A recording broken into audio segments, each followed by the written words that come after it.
After 150 years, two of those old soldiers from the Civil War are back together again, reminiscing about the old times and remembering the friends who fell here.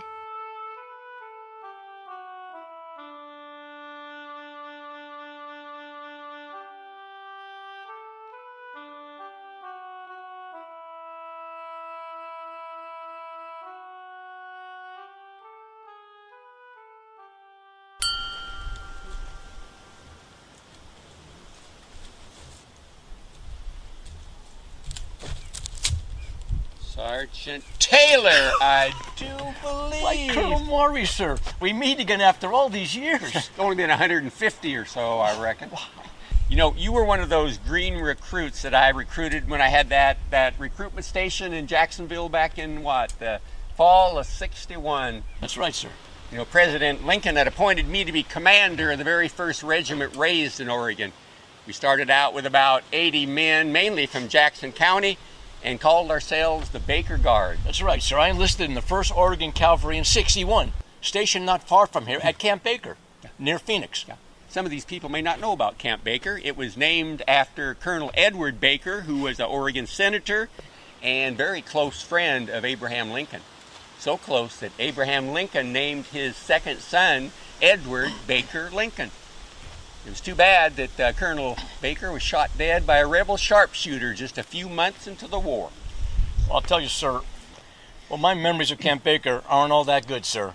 Log barracks thrown up in a hurry. We moved in November of '61 during an especially cold and bitter winter. In fact, I remember my very first journal entry was dated January 1, 1862.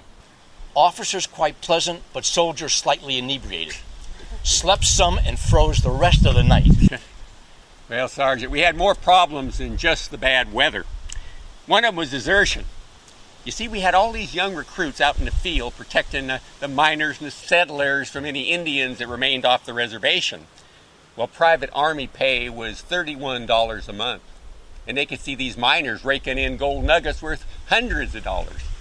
So I guess it wasn't any surprise that some of them disappeared into the gold camps. Well, as I recall, the punishment for desertion seemed to range from having your head shaved to doing 6 months of hard labor. It got much worse than that. Don't you remember Private Ellie? Well, Private Ellie was caught on his government horse heading for the gold field. He was charged with desertion, horse theft, and sentenced to be executed. But we thought that wouldn't happen. We thought sure he'd get off. I try to put that incident out of my mind, sir. I mean, they made an example out of him. They put Ellie in front of a military firing squad and they shot him to death.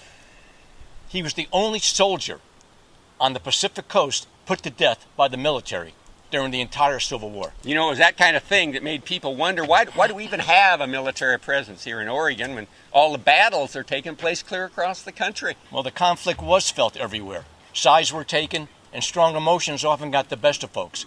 Why, even after Oregon came into the Union as a free state, laws were passed to keep Negroes outside our borders. Yeah. Well, we had plenty of divisions right around here, too. You know, Ashland was pretty much a pro-Union town, but Jacksonville, it was a hotbed of Southern sympathizers. Do you remember the time that somebody raised a Confederate flag right on the main street of Jacksonville? That was Zany Goodnook. Yeah. Everybody called her Auntie. She came home one day to see this flag flying on a pole across the street from her house. She came out with an axe, chopped down the pole, took the flag home, and burned it. And no one lifted a finger to stop her. Zany was Colonel John Ross's sister, and she had some fighting blood in her veins. Yeah, she was a tough one, all right. You know, that anti-government sentiment got so strong that pretty soon you had all these kind of secret societies springing up all over the place, trying to put down any pro-union forces. And we had plenty of that activity right around here.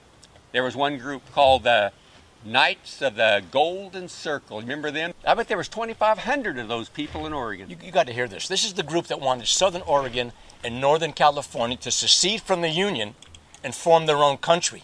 They were going to be called the Pacific Coast Republic. Or I remember an incident in 1862 where they tried to ship weapons from British Columbia down here to Jacksonville. Yeah. They were meant for a group of pro-Confederates who planned to join a larger force in San Francisco. Yeah, you know, that whole scheme fell apart because, well, the shipping people got a little suspicious of this big, heavy box that was labeled books. For Jacksonville, they thought, hell, there ain't that many literate people in Jacksonville to read all those books. So they had that box dropped real hard, and it fell open, and guess what? No books. But there was 100 cap-and-ball rifles, as far as those guns ever got.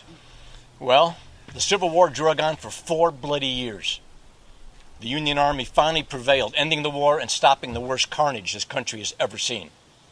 In one day alone, at the Battle of Antietam, there were 23,000 casualties. And for the whole war, it's now thought to be 750,000. And that's more than all the wars we've ever fought combined. It was a terrible price to pay, for sure. But the Union was preserved. And the 3 new amendments gave the Negroes freedom, liberty, and justice, at least on paper. Now, some of those secret societies kind of faded away after the war, but some of them came back with a vengeance.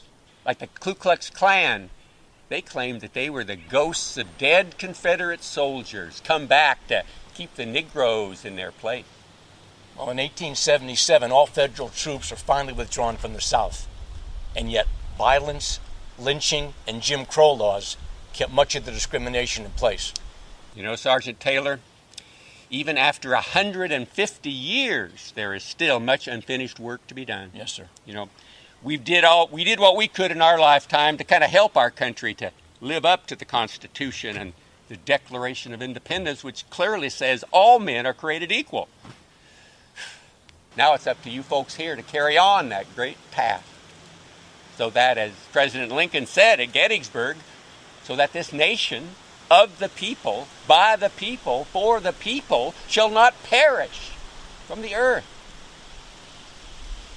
Good afternoon, and God bless the United States of America. Thank you, Colonel.